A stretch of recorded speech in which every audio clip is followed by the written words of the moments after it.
Tempest Keeps Kael'thas is a 5-phase encounter from the Burning Crusade. It is a level 70 raid instance and it is easily doable now at 85, and I'm going to show you how to do that.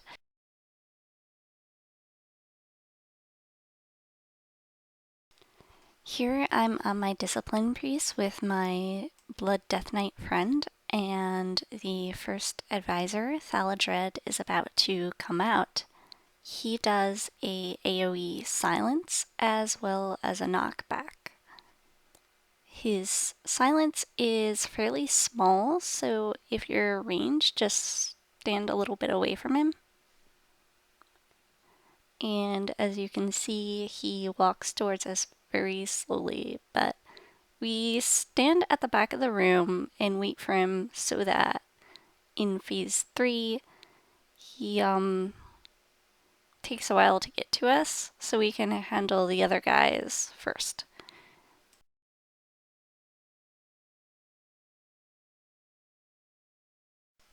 As you can see, they all die really quickly. They don't have much health, and the next advisor is coming out.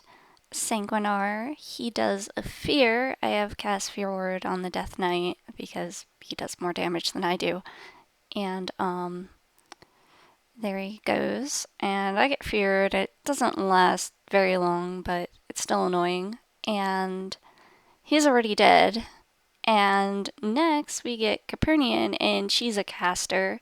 And this is where I get to do stuff. Actually makes a difference, I guess.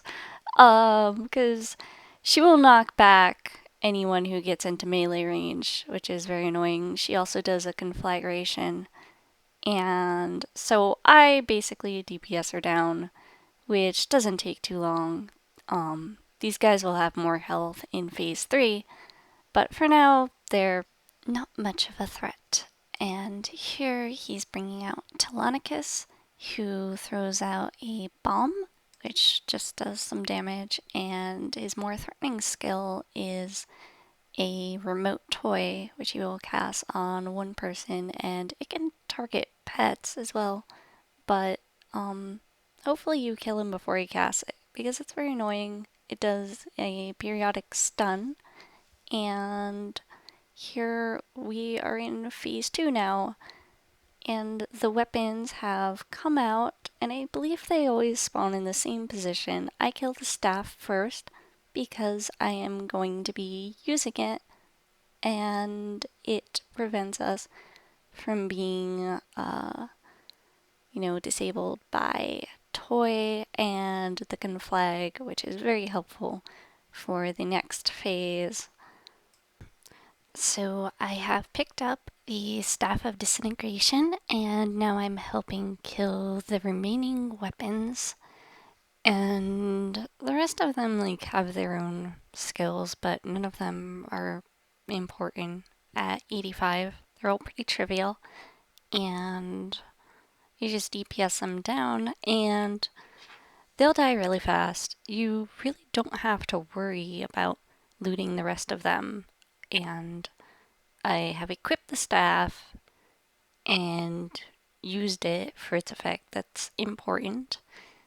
And I put it on my keys just in case. I'm not sure, but if, for example, the DK gets knocked away from me or gets too far, he will no longer benefit from the effect from the staff, so it's important to stay in range at all times. Now we are entering phase 3, where he resurrects all his advisors at once, and they will have, I believe, double the health than they did in phase 1.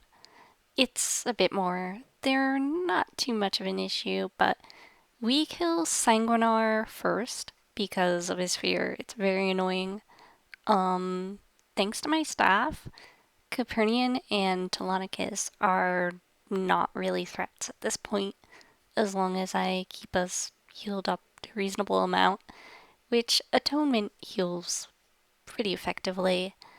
And now Thaladred has come up to us. We kill him because his knockback is annoying, and I think he hits the hardest of the four. So, meanwhile, I'm killing Capernian because that's my job. It would probably be doable with like a healer who can't DPS here, but it certainly makes it easier because the staff will not protect you from her melee knockback. As you can see, she's using it on some of the ghouls, and so a ranged is definitely ideal to have here.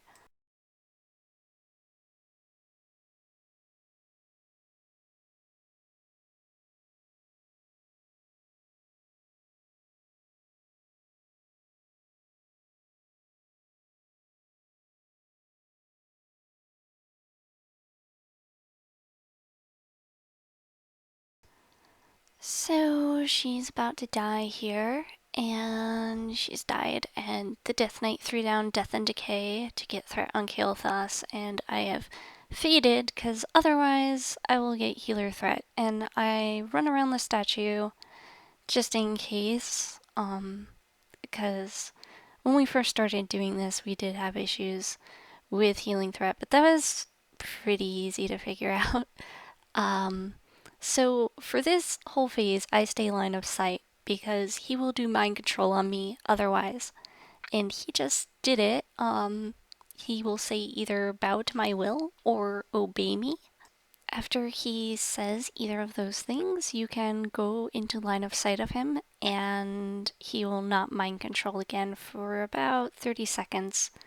But I like to play it safe and run back out because uh, testing like DBM, which works for this, but I'm not using it, doesn't have a timer for it. So I just run behind the statue after having thrown out some heals and DPS. And the DK is interrupting Pyroblast as much as he can, and he's also using anti-magic shell. Um, I can heal him from here with Prayer of Healing, and that will heal both of us, but if I'm line of sight of him, it's probably the best way. And, but normally Powered Shield is plenty sufficient. So for me, this is probably the most boring phase of the fight, but it does require some strategy, like paying attention to when he mind controls, but for the most part, I spend most of it behind the statue. But we're burning him down. You only need to get him to 50%. As you see, he spawns these phoenixes, and when they die, they spawn a phoenix egg. And if you don't kill the egg in time, it will spawn another phoenix. And so those are very important to kill. And he also puts a fire zone on the ground that you do not want to stand in, but I honestly don't know how much it does. Probably not much, but don't stand in it, so, because it's avoidable. He is about to transition here into phase 5, and he is going to the stage, and he is untargetable at this point. And I'm going to mind vision the DK just so you can see the special effects that happen. It's pretty cool, I guess. And he just goes into the air. At this point, I'm still staying line of sight because while he transitions, he can still use mind control, which has happened to us before. It's usually not a big deal, but it's annoying. And he can also summon his phoenix. So that's just something to keep in mind. So if you're duoing this, keep your non-tank line of sight. And I have popped out of mind vision and I can join the fight now. And he, in this phase, will do a gravity lapse after not too long. And it's very similar to what he uses in Magister's Terrace if you have done that. And you see we are flying through the air, but what you should know is that he has these purple orbs near the ground, and if you touch them, which you can when you fall down, uh, they decrease your health by 10% as a stacking debuff. It stacks up to 9, so you can get 90% reduced health. But it's worth noting that the fight is still completable with that. The first time we did this, we weren't paying attention, and the DK got to 90% reduced health. But my bubbles as a disciplined priest still absorb about 30,000 damage, so it pretty much carried us through. I'm not sure if another healer would have like the same success with it, but bubbles saved us, I think. And he will throw us back up into the air pretty soon. But we're basically using any DPS cooldowns we have available right now because we want him dead at this point.